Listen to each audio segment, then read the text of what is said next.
Hey everyone, thank you so much for joining me. I'm Jen Sorensen, and in today's video, I want to show you how to make, what is this? Well, it is a placemat roll is what I'm calling it.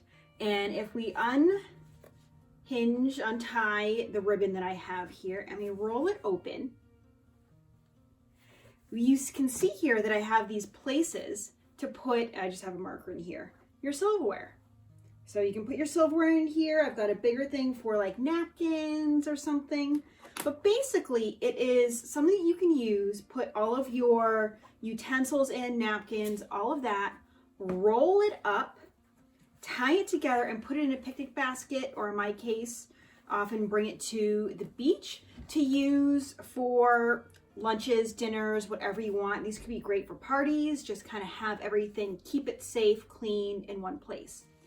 I made one of these a while ago, like probably 10 years ago.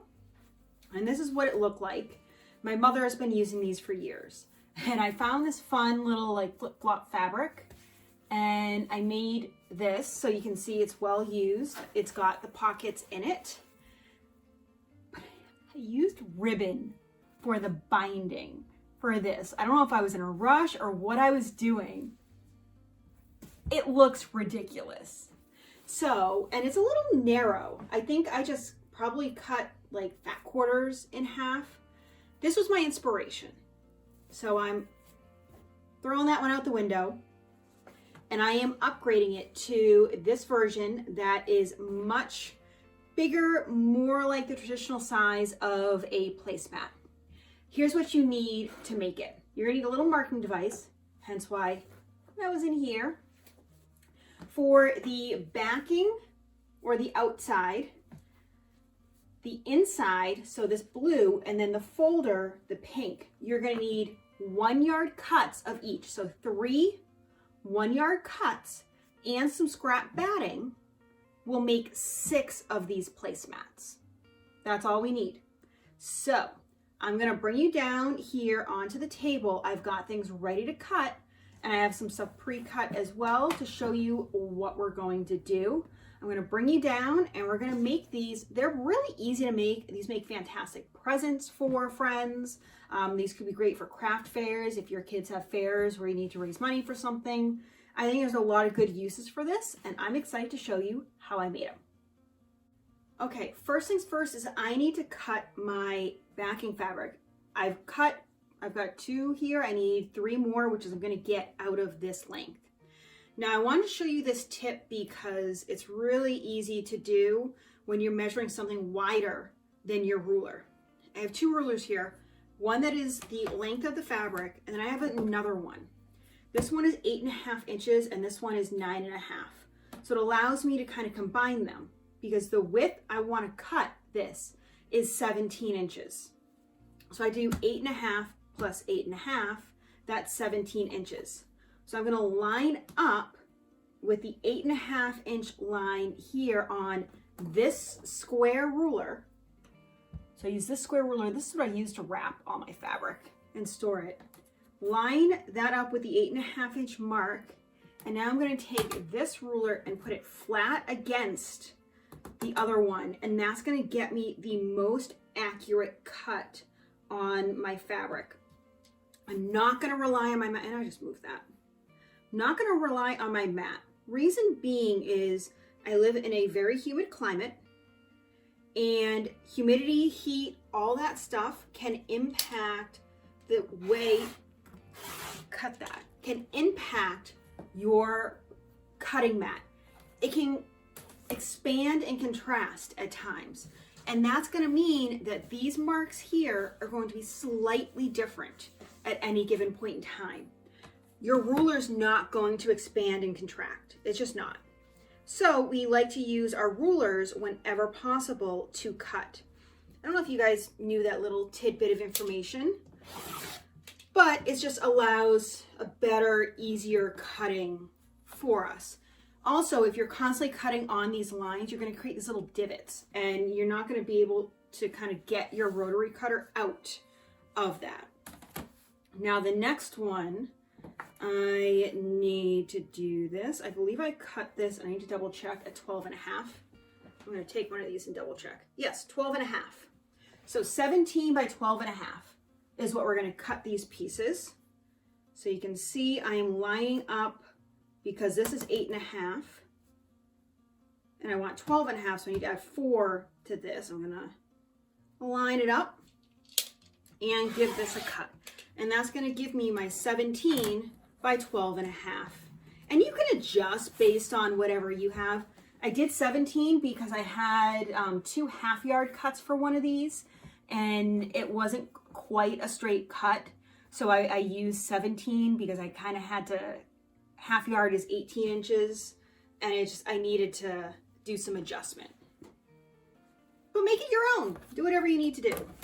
You know what, I'm gonna cut this one later because I need to really iron that fold. Next up, what we want to do is start prepping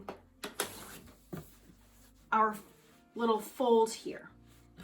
So to do that, I'm gonna take one of these pinks, and all of these, the outside, the inside, and the little fold here are all the same size. I'm gonna take my pink and I'm gonna fold it in half here and iron it down. Now for this one, it's a little bit directional, and I wanna make sure that we are lining things up the right way. So I've got a little bit of a bird here, and I've got 2 birds. Both of these have birds, I just realized that. This is an old Tula pink, and I think this one's a Violet Craft, this blue. The pink is Tula pink. All right, I'm gonna line this down at the bottom. I'm gonna grab some pins. I'm gonna pin this in place here in a few places, just so it doesn't move. Let's get this in. You'll know I do like to pin things for accuracy purposes, just to kind of keep things from moving on me. And now what we have to do is we have to mark our little slots here. So what I have 4 2-inch little pockets. I did 2.5 inches from the end just because I've got a seam here. So this one's a tad larger.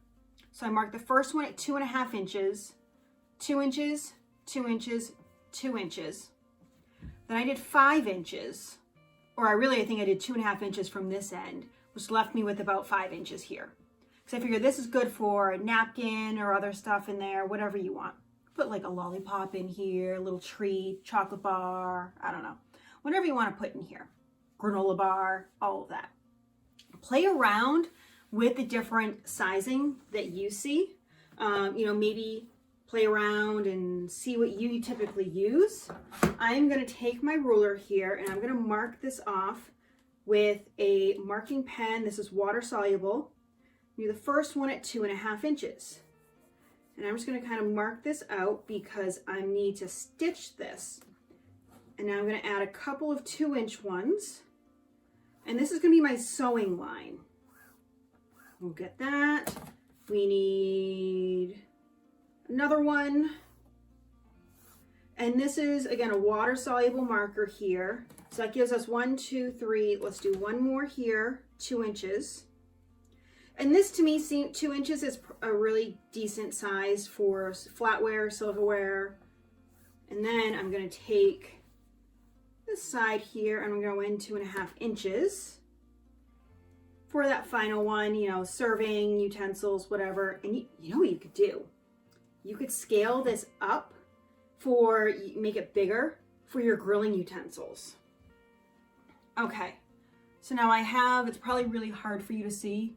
Let me bring this closer, walk around the desk. You can kind of sort of see these marking lines here. I can see them much better in person. I am going to go ahead and sew them on my machine down to just the blue. And you can see right here, I started just above where they met and I back stitched. So I did a couple back stitches and I sewed all the way down. I'm going to do that and I will come meet you right back here and talk to you about next steps. All right, that was pretty quick and easy. So here you can see I left the sides and the bottom unsewn, but I've sewn my lines here. Now I have these strands of thread from where I started because I didn't sew all the way up the top here. I only started a couple stitches right before the intersection. So what I like to do is take a needle and I like to take the thread. Come on, I grabbed a big eye needle just because. Come on, I should have grabbed a self-threading needle. Come on, there we go. You guys ever have that issue? And I just like to bring it to the back of the placemat that we're making. Give it a couple of stitches, and I don't even bother cutting it. I just leave it as is. So I'm going to do that for all of these, and I will meet you right back here with the next step.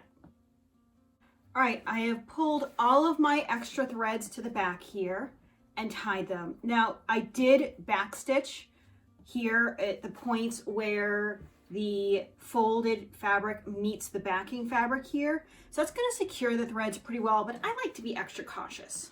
Next up, I need to cut my ribbon. And I forget exactly what I cut this at, so I'm just going to kind of use this as a guide to cut my next one. And I'll measure it for you just to give you an idea. Again, these are things you can make your own. So I cut this at around 23, 24 inches. I'm going to take this, fold it in half, nice and flat. No fold on the bottom, like I just want to fold it in half. It's not going to be doing anything fancy. I'm going to line it up on the edge of where my folded fabric and the background meets, and I'm going to pin it. I'm going to pin it down, but I don't want my pin to reach the edge here. I want to give probably about 3/4 of an inch to an inch between the end and where the pin lands because we're going to be sewing over this and I don't want to sew over any pin. I'm also going to pin down the end of this so that it doesn't get caught up in any other part of the edge when we sew it together. Next up, I'm going to take my backing fabric and I'm going to put right sides together here. So right sides are together. Now, I want this to have a little bit of a thickness to it. This one has batting. You could do maybe some felt or something like that, or whatever you like. I just used up scraps of batting. So I'm going to take batting that I've cut to the exact same size. I'm going to lay it on top. Get that out of the way. Okay, so let's review this. I have my fabric that I just sewed the folded fabric to create these pockets. I am taking my backing fabric here and I'm laying it face down. I'm gonna lay that nice and carefully down. I want to line up all the edges here. And they're all the same size. Okay, and now I'm going to take my batting and I'm just going to line it up along the edge as well. Next up is to sew this together, but I like to pin this. So I'm going to pin the corners together. I'm going to pin the corners and I'll probably pin a couple of the sides. What I want to do is then sew this together using an envelope style closure, which is kind of what this was essentially. So I'm going to hi, bye, Misty. She's like, what's going on? Come on, that's the norm here these days. I keep it real with you, always. Now, what I'm going to do is I'm going to start sewing at the top and leave a hole a couple inches wide, and I'll show you what happens. I'm going to start sewing here, go all the way around, stop sewing here. I like to double back at my openings to reinforce those for when I turn it inside out. Go do that at my machine and I'll meet you right back here. Well, there's no getting rid of this one apparently, so we're just rolling with it. All right, so you can see I have left a little bit of a gap here, so this is probably about the size of my hand, maybe 4 or 5 inches here from what I've left open right there. And I've reinforced the sides. I've also clipped the corners of the placemat here, you can see on the other side. So now, with Misty's help here, we are going to turn this inside out and you're gonna just grab the 2 fabric pieces, here. And be careful because remember, we have these 2 pins in here still holding that ribbon in place. So just be a little bit careful and kind of see what you got. You may, depending on how you are, you may be able to reach in and just get them out. So like right now, I just grabbed one right there. You can use safety pins if you have them on hand. I didn't have them right next to me. That may be easier for you. All right, so now that we've got this inside out, you can see, I'm just gonna kind of focus on these corners here, and that's where it really helps to have trimmed those corners before turning it inside out. And this is something you can maybe prep all of these while watching a TV show, so then you turn them all inside out, and I just found the other pin with my finger. There we go. Okay. Easy enough. And just kind of keep working it. It really doesn't take that much effort or time, but it's going to look really nice if you really make sure you're getting those corners good. Okay, easy enough. So we have this here, but we've got this opening. So what I like to do is I kind of like to fold it over a little bit and do a little bit of hand pressing, and then head over to my mat. I'll bring my pressing mat over to you. And I'm gonna kind of really iron down these edges here. And I'm gonna kind of like pull out the seams so that they are really out and crisp and get those nice. Because what I wanna do, and I'm gonna really pay attention to where my opening is and iron that down. Okay, this is feeling really nice. And it's looking so much better. Very clean and crisp. Let me get these ends. What are the odds she goes after those ribbons? Misty, you're just interested in being next to me and not the ribbons? That's a first. Okay, so I really want to iron down the edges. And now all I'm going to do is sew around the edge. So I'm going to sew all the way around the edge and get a nice, clean, crisp edge here, which Misty is on. So I'm going to have to sew this one to show you the finished product. That's going to close in this opening here that we used to turn it around, and it's going to really give it a nice, crisp feel. So let's sew that. Oh, now she's interested in the ribbon. Now you're interested in it? Now? Okay. All right, I'm going to go sew this.